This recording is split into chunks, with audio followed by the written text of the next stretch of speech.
Hello, good day, Mrs. Jennifer H. Arana, RNMN. My name is Joshua Go from a Bachelor of Science in Nursing.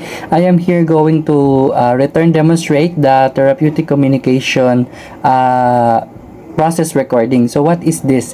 It is interpersonal interaction between the nurse or the student nurse and with the client, during which the nurse focuses on the client's specific needs to promote an effective exchange of information, a skill of a therapeutic communication techniques which helps the nurse or the student nurse understands and empathize with the clients with the clients. And then process recording. What is process recording? It is a written account of interaction between the nurse and the client, or the student nurse and the client and his or her client.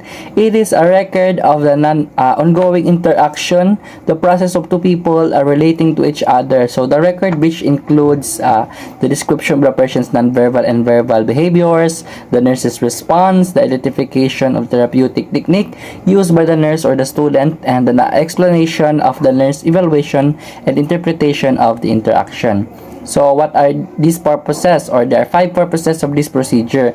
So number 1, it is to establish a therapeutic nurse-client relationship and identify the most important client concern of that moment, the client-centered goal, and then assess for the client's perception of the problem and if it is unfolds, which includes the details of his or her action or the action of your patient, or the behaviors and its message, and then the people involved in the client's thoughts and feelings about the situations, like others and self.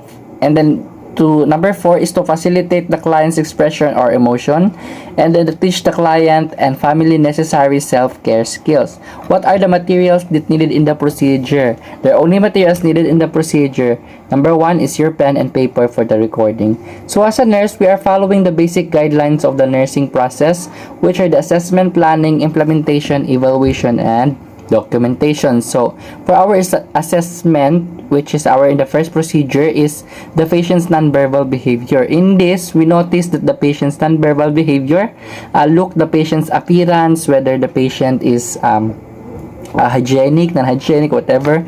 Look the patient's body language, look at the patient's action, how does he or she walk, maybe there's a problem in walking, how does his body movements, what are the motor activities that the patient's doing, if it is a patient is unable to establish eye contact or focuses with you, thus talking about the certain topics causes the eye contact to increase or to decrease.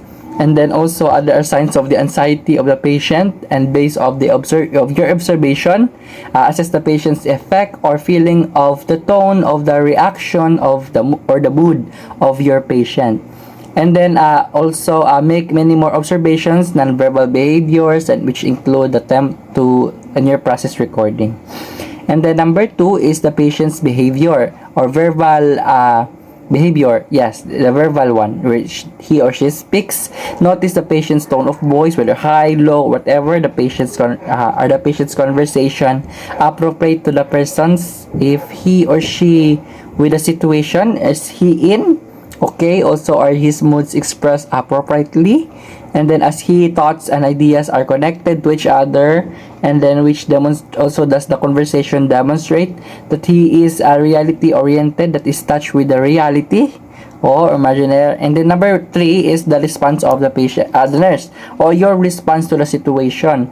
Find yourself reflecting on the own behavior of a specific situation, and then also you could ask yourself why the patient responded in the way or into that. Now you may also want to know that the nonverbal cues may have to the patient while they told the patient, and that you were glad to see him or to see her. Okay, and then planning. Of course, for your planning, so develop in a short-term goal which the client centered and will be served as the guidelines and purposes for the communication or the session or the interview, what's going on. The length of time we're given per the session can carry from 10 minutes to 1 hour. So maybe the client may become bored, so that's why mga 10 minutes like that. Then prepare your materials and equipment. And then for the procedure proper, this is how it is done.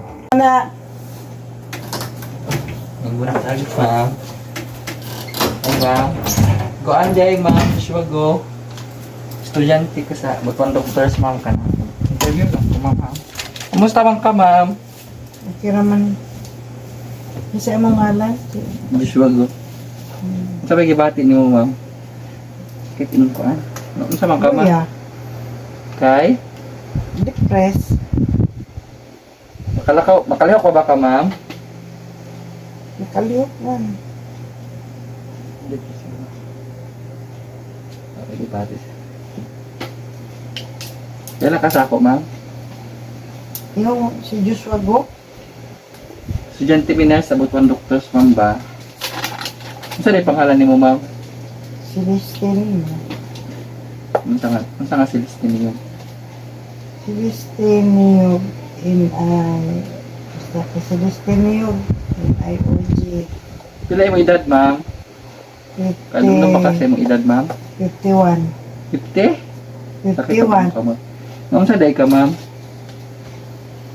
Na-depress lagi ko kay one time nagiga mag sa floor o niya na ko akong husband gusto na ko siya at yun kay kuan yun ako pasakitan permi At yun?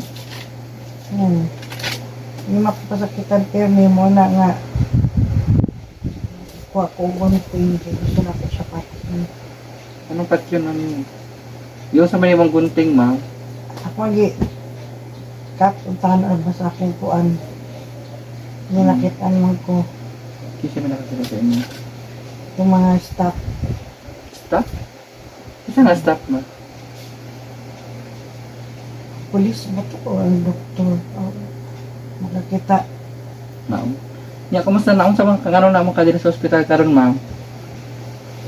kuan man sakitan din ka na ano ko mga kuan din nasamad Noong sa day ka, ma'am? nasamad yung kuan Kay? kuan lagi ko sa husband niya akong kuan din sa bunting akong rest Sa may gibati ni mo karon, ma'am? depressed ko nga naluhi ako nga Kanang kanang liyok mong kay sakit naman yung kuan. Sa mga ka? ano Noong sa day ka, ma'am? kuan man gud ni ambak man ko sa bintana unya kaambak na ako kuan akong dili ba siya tawagan ni dahil man siya akong kamot na kuan pod kay ambak lagi ko sa bintana mo na ospital ko kay na kuan ko nasakit ako mga kalawasan broken ambak ko mo? Ano ni ambak mo ka sa bintana, ma'am? gusto ko mag suicide na ako magpakamatay Right? kay kuan ako laging bana lagi Karon, ma'am, gusto pa ka mapakamatay otro. na Nya, musta man, ma'am? Sa imong pamilya, ma'am? ang akong mama naikuan siya tawag anak nila naipagkas pagkakuan po siya kay palaino man po to siya sa nako gali pag umangkon po na babae Ikaw, ma'am, mo inom ka, ma'am? oh bayinan po ko No. Nausa ba yung pag-umangko na babae, ma'am? pag nagainom po to kuan nag-attempt po gali po siya nga kamatay dati Mao. Ano man daw? ambot ko na ba may mga nam siguro may mga lahi og na kuan Ako. Kapay naman ka na. Ospital na ka sa una, ma'am? Or bago ka oh na? na-hospital ako 12 times na ko na hospital nya Mao. kuan Ano na ospital man ka, ma'am? Noon sa pulgad to. nag-suicide kuan basta marami na akong daghan akong ka-times nga nag-suicide mag-hospital ko Kano sa ang ras? 6 times po ko na-admit daw sa kuan niya moto nga one time nagmita ko ka ng shelter ba nga ka nang masilungan ako pero nakitaan ko sa mga staff Wala ko gibalik na po. Asa man ko, wala ka ni uli sa inyong balay diyan. Wala ko ni uli ba niya nakita ko sa mga staff sa hospital ina na ko ang gibalik din. Kay Puntahin daw ko nila. Nya asa man yung asawa karon ma'am? Nagbalik naman ni, karon nagbuwag na pod ni. Among relasyon dili kan ko ana dili na. Buhi pa siya. Buhi pa man siya pero Siya dili sa gawas karon makita nimo siya. oo, kadito siya. Gawas siya.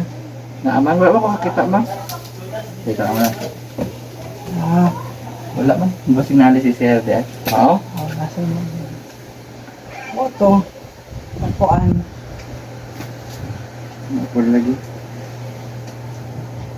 Sige lang, continue na tagtambal. Ito ba pagtambalay? Gatag ang doktor sa inyo. Oo, marama kong tambal. Wala ko kaya sa pangalan na to. Kuan. Natambal. Karon nasa may gibati nimo karon. Naluya ko. Mara kong depress. Kapoy. Sakit akong kalawasan. Kay kuan man ni siya. Nasa aking inhipod sakit. Hambak kaya ako. Ha? Dayon na ta sa atong kinabuhi mga anak hindi na problema. Na magid mga problema ang mga tao, no. Sige lang man padayon ang gyapon ang Ginoo man ang kuan. Yan. Kay balo sa tanan. Pod. Ay nang kay lihok no kung sakit atong kuan. Ikuan ra man sa dito. Kaya naman sa maning samad nimo diri ma'am. Nato ning kuan sa gunting. Oo, anak ko sa scissor. Kuna po po dahil sakit pa ba siya karon? May. Mao. Sige. Pakulay na lang sa karon ma'am. Salamat kaayo ma'am sa imong oras. Salamat po sa imong pagbisita. Ayaw na pag itarong na ta sa akong kinabuhi ma'am ha. Salamat. Basta nakabalik na ko sa imo ha sa sunod kay pakulay lang sa kakaron ma'am. Salamat. Maayo pang kinabuhi, mag-continue ta kay para sa Ginoo. No? Sige, salamat ma'am. Salamat po. And then for our evaluation, we're going to evaluate the client's verbal and non-verbal behavior and the reaction. And then we also evaluate the own verbal and non-verbal behavior and the reaction. And then lastly, for our documentation, record everything that it is required in the process recording sheet. So for the process recording sheet, it is given in the paper what your interaction include, which we have done in our implementation. So that will be all, the last demo for this semester in NCM 117. Thank you so much and God bless.